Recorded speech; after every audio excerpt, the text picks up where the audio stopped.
あなたは夜、布団に入って天井を見上げながら、ふと自分の銀行口座の残高を思い浮かべて、ため息をついたことはありませんか？あと少しで大台に乗るのにな。あるいは、自分には一生縁のない数字だな。そんな風に、遠い星を眺めるような気持ちで、ある数字を考えていませんか？その数字とは、1000万円です。1000万円、家を買えるわけでもないし、老後資金には足りないし、中途半端な金額じゃないか。そう冷めた目で見る方もいるかもしれません。しかし、断言します。貯金1000万円という数字は、単なる通過点ではありません。それは、あなたが、その他大勢、末相という泥沼から抜け出し、資本主義社会における選ばれし者、アッパー末相への入り口に立ったことを証明する、輝かしい勲章なのです。今日、私はあなたに、1000万円という金額が持つ、本当の価値をお教えします。そして、なぜ普通の会社員でも、特別な才能がなくても、この頂に到達できるのか。その意外な理由と具体的な登山ルートを地図にしてお渡しします。これを知れば、明日からの節約が苦しい我慢ではなく、エリートへの階段を上る確かな一歩に変わるはずです。ようこそ、お金と自由の航路へ。船長です。さて、まずは現状認識から始めましょう。日本において、金融資3000万円以上を持っている世帯は、どれくらいいると思いますか？金融広報中央委員会のデータによると、2人以上世帯で約 30% です。単身世帯に限れば、約 20% しかいません。つまり、もしあなたの通帳に1000万円あれば、あなたは日本人全体の上位 30%、学校の成績で言えば、偏差値60以上の成績優秀者なのです。クラスに40人生徒がいたら、トップ10に入るエリートです。どうでしょうか？自分なんてと卑下する必要は全くありません。あなたは胸を張っていい勝ち組なのです。しかし、こう聞くと、それはもともと給料が高い人たちだろう。商社マンとか医者とか特別な才能がある人たちの話だ。そう思って心を閉ざしてしまう人がいます。いいえ、違います。そこが多くの人が陥る最大の勘違いなのです。私がこれまでの航海で出会ってきた1000万円ホルダーたち。彼らの多くは驚くほど普通の人たちでした。年収も平均的、住んでいる家も普通、着ている服もユニクロ。特別な投資の才能があるわけでも、親の遺産が入ったわけでもありません。では、なぜ彼らは上位 30% という選ばれし場所に到達できたのでしょうか？答えは拍子抜けするほどシンプルです。彼らは誰でもできることを誰もできないくらい長く続けたからです。1000万円という山はロッククライミングのような垂直の絶壁ではありません。一段一段は低いけれどとてつもなく長い階段なのです。才能も高収入も宝くじのような運も必要ありません。必要なのは時間とルールだけです。多くの人は階段を上るのが面倒くさくて、一発逆転のエレベーターはないかと探し回り、怪しい投資詐欺やギャンブルに手を出して遭難してしまうのです。今日ここでお話しするのはエレベーターの話ではありません。しかし確実に頂上へたどり着ける魔法の階段の上り方です。ここからは1000万円の壁を突破した先に待っている3つの奇跡についてお話しします。これを知ればあなたはもう階段を上らずにはいられなくなるでしょう。奇跡その1、お金が勝手に繁殖し始める。これが1000万円を超えた瞬間に訪れる最大の変化です。資産形成の初期、例えば100万円の時は、お金が増えるスピードはあなたの労働に依存しています。あなたが汗水垂らして働いて貯金した分しか増えません。いわば足し算の世界です。どんなに頑張ってもあなたの給料以上に資産が増えることはありません。しかし、1000万円を超えると、複利というエンジンが本格的にうなりを上げ始めます。世界が変わるのです。例えば、1000万円を手が対インデックスファンドで年利 4% で運用したとしましょう。年間の利益は40万円です。月に直すと約3万3000円です。たった3万かと思いましたか？いいえ、この3万3000円は革命的な意味を持っています。総務省の家計調査によると、単身世帯の1ヶ月の食費の平均は約4万円です。自炊を工夫すれば3万円台に抑えることは十分に可能です。つまり、1000万円を持った瞬間、あなた一人分の食費をあなたのお金が稼いでくれる状態になるのです。これはとてつもない安心感じゃありませんか？あなたが寝ていても、病気で働けなくても、あるいは友達と遊んでいても、1000万円というもう一人のあなたが文句も言わずに働き続け、ご主人様、今月の食費を稼いできましたと届けてくれるのです。これが資本主義社会における不労所得の第一歩です。労働収入という手漕ぎボートに資産収入というモーターエンジンがついた瞬間です。ここから先、資産が増えるスピードはあなたの想像を超えて加速していきます。お金がお金を生むという感覚を肌で感じられるようになるのがこの1000万円というラインなのです。奇跡その2、会社への拒否権が手に入る。1000万円あれば何ができるでしょうか？仮に明日会社が倒産しても、あるいは嫌気がさして辞表を叩きつけても、質素に暮らせば3年から4年は働かずに生きていけます。この数年間は食いっぱぐれないという事実が最強の精神安定剤、メンタルブロックになります。貯金がない人は会社にしがみつくしかありません。理不尽な上司の命令にもはいと従うしかない。嫌な転勤もサービス残業も断れない。なぜなら来月の家賃が払えなくなるからです。これは心理的な奴隷の状態です。しかし1000万円持っているあなたの心には常に拒否権というカードが入っています。まあ、いざとなったらやめればいいし、俺には1000万あるし、数年は遊んで暮らせるし、そう思った瞬間、不思議なことが起きます。上司の理不尽な言葉が気にならなくなるのです。恐怖で縮こまることがなくなり、堂々と意見が言えるようになる。クビになっても困らないと思っている人間は強いです。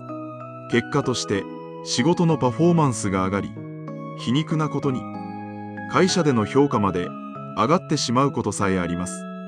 いつでも辞められる人間ほど辞めないでくれと頼まれる。これが余裕のある人間に起きる逆説的な成功なのです。奇跡その3、家計が筋肉質になり一生お金に困らなくなる。実はこれが一番地味ですが一番強力な効果です。普通の会社員が1000万円貯める過程で必ず通らなければならない道があります。それは支出の最適化です。三重で買っていたブランド品をやめる。惰性で払っていたサブスクを解約する。コンビニが酔いをやめて水筒を持ち歩く。保険を見直して掛け捨ての安いものにする。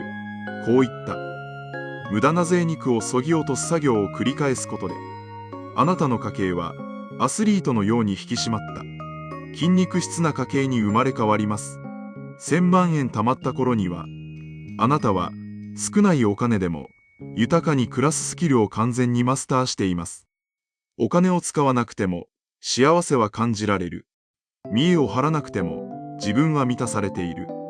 この価値観が骨の髄まで染み込んでいます。一度この体質になってしまえば、もうリバウンドすることはありません。仮に収入が減っても、年金生活になっても、あなたは涼しい顔で黒字家計を維持できるでしょう。1000万円という結果も大事ですが、1000万円貯める過程で手に入れた習慣と価値観、これこそがあなたを一生貧困から守ってくれる最強の盾なのです。では、どうすればその頂にたどり着けるのか。具体的なアクションプランをお話ししましょう。1000万円への道は大きく分けて3つのフェーズがあります。それぞれのフェーズでやるべきことは異なります。フェーズ1、0円から100万円まで。ここは地獄のフェーズです。一番辛く、一番挫折しやすい時期です。なぜなら、貯めても貯めても成果が見えにくいからです。そして、急な出費で貯金がゼロに戻ることもあります。ここでやるべきことは、たった一つ。先取り貯蓄の仕組みを作ることです。意志の力に頼ってはいけません。給料が入ったら、使う前に自動的に別の口座に移す。会社の在期貯蓄や銀行の自動積立定期預金を使い、給料の1割、できれば2割を強制的に隔離してください。そして、固定費を見直してください。スマホを格安 SIM にする、保険を解約する。この時期は、投資なんて考えなくていいです。まずは、生活防衛資金としての100万円を、現金で確保することに全力を注いでください。100万円貯まれば、景色が変わります。俺にも貯められるんだという自信が生まれます。フェーズ2、100万円から500万円まで。ここは、習慣のフェーズです。100万円貯めたことで、節約の習慣は身についています。ここからは、そのスピードを加速させます。生活防衛資金が確保できたら、いよいよ、新NISAを活用して、投資を始めます。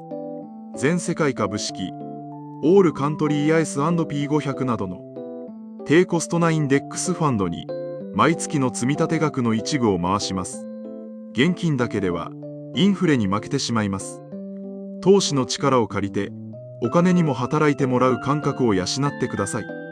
最初は、増えたり減ったりして怖いかもしれませんが、淡々と、機械のように積み立てを続けることが重要です。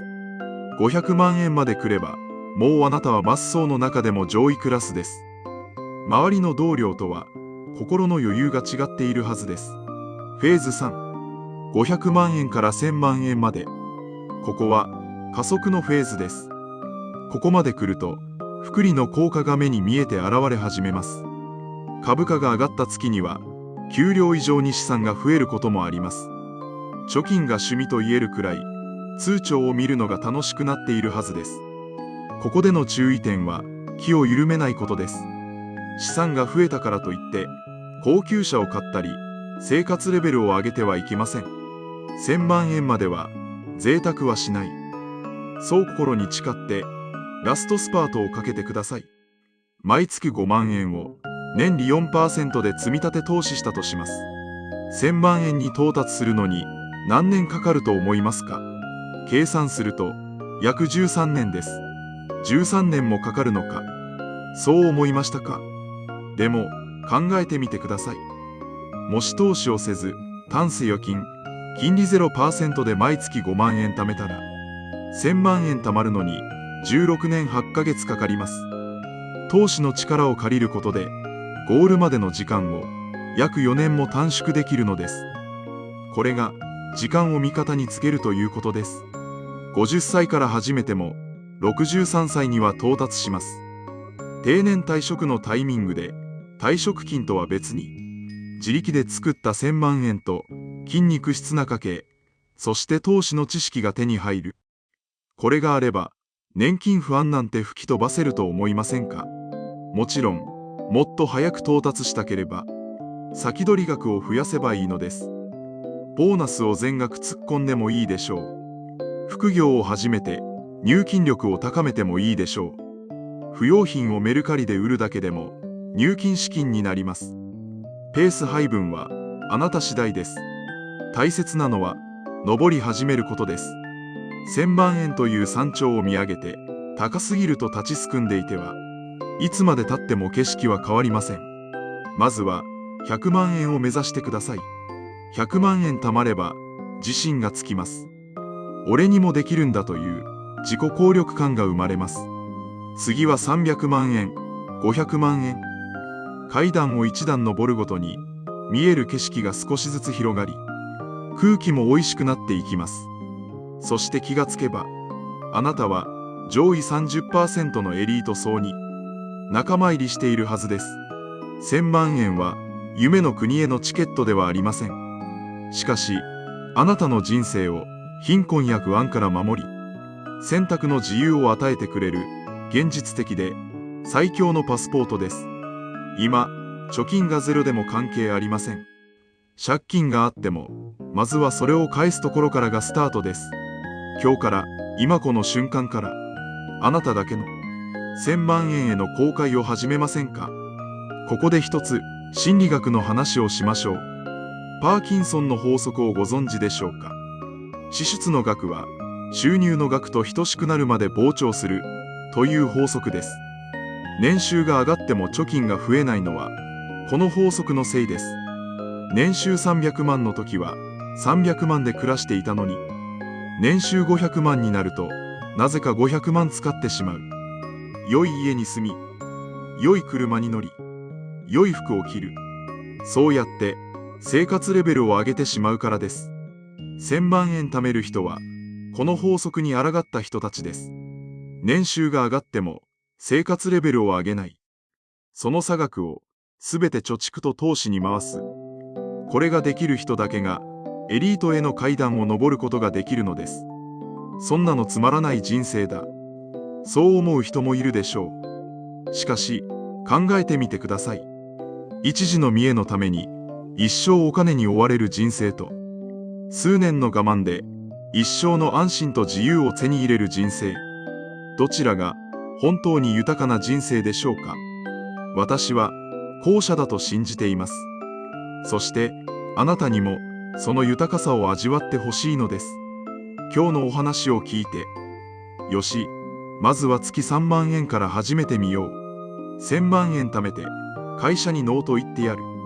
そんな風に心に火がついた方、ぜひ高評価ボタンを押してその決意を教えてください。